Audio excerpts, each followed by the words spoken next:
Good morning again. Just a big well done on your work over the past couple of days on subtracting those mixed numbers because it's not easy, but you've done superb.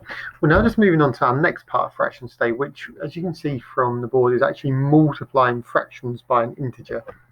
By an integer, we mean a whole number. So we need to work out firstly what happens when we multiply by our fractions by an integer.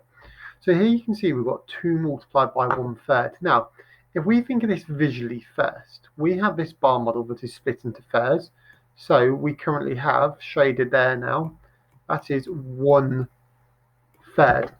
But what the question is saying is that I'm going to have 2 lots of 1/3. So I've got 1/3, but I've got 2 lots of it. So actually, this is what my question is asking. And if we were to do this based on what we can see visually, we know that is 1, 2 out of 1, 2, 3. So we have 2/3. So 2 multiplied by 1/3 is 2/3. In a minute, we'll look at the other reason why, how we can approach this mathematically. But visually and conceptually, this is why, because we've got 1/3 and we've got another 1/3, as our question is asking us, which gives us our total of 2/3. Likewise, if we look here, we're doing 3 multiplied by a quarter. So if we show what a quarter looks like, but we've got 3 lots of that quarter. So 3 lots of a quarter. Well, I've only got 1 quarter, so I need 3 lots of it. Now, that means I've got 1 quarter, I've got 2 quarters, I've got 3 quarters. So visually, this is how it works. Helping us is a quick mathematical way. If we look at our answers compared to our original fraction, you can notice that the denominators have stayed as thirds, because again, when we're multiplying, the same as with adding and subtracting, the denominator doesn't change. But what has changed is the numerator.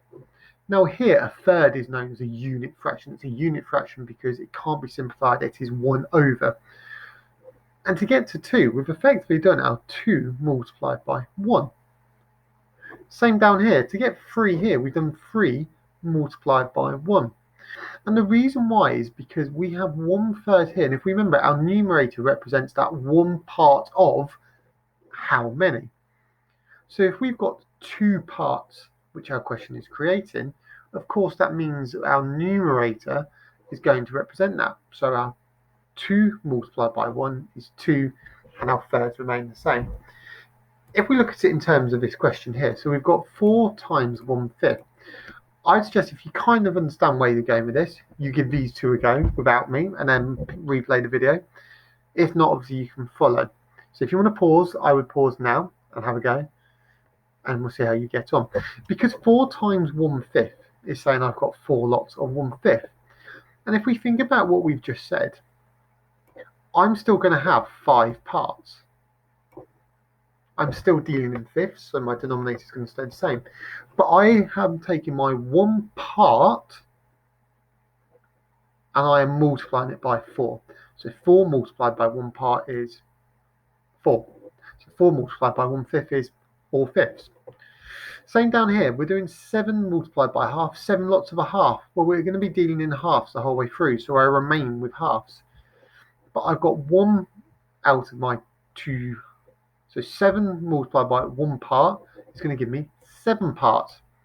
And because this maths is quite straightforward, we would be looking at making sure we convert it into a mixed number here. So how many 2's are going into 7? That is 2, 4, 6. So we have 3 whole. And the difference between 6 and 7 as a remainder is 1. And obviously we have our half. That's all there is to multiplying by an integer, which means that whether you're doing A or B, you should be fairly confident on this. With B, just bear in mind that you're actually looking at, you've been given the answer for the last 4 questions, so you need to work out what integer you're multiplying by. But again, if you're, in these cases, for example, showing your mixed numbers as improper fractions, that maths is going to be fairly straightforward still. When you've done that, obviously go on to your think, solve and explain. So on your think, you need to decide if this is always, sometimes, or never true. That when you multiply a unit fraction by the same number as its denominator, the answer will be 1 whole. So remember, a unit fraction is that 1 over whatever the denominator is. So let's say we were talking about a third. It's saying that if you were to multiply 1/3 by 3, because 3 is the denominator, your answer would be 1 whole. Is that true? Does it work for every unit fraction? That's what you need to work out and explain. Talking of explain, this is your explain question. Amir is multiplying fractions by a whole number. So he's doing 1/5 multiplied by 5 equals 5/25. What mistake has he made in this? So think about what our learning has been. What's the mistake that he's made? Then on the solve, I'm thinking of a unit fraction. Remember, 1 over something.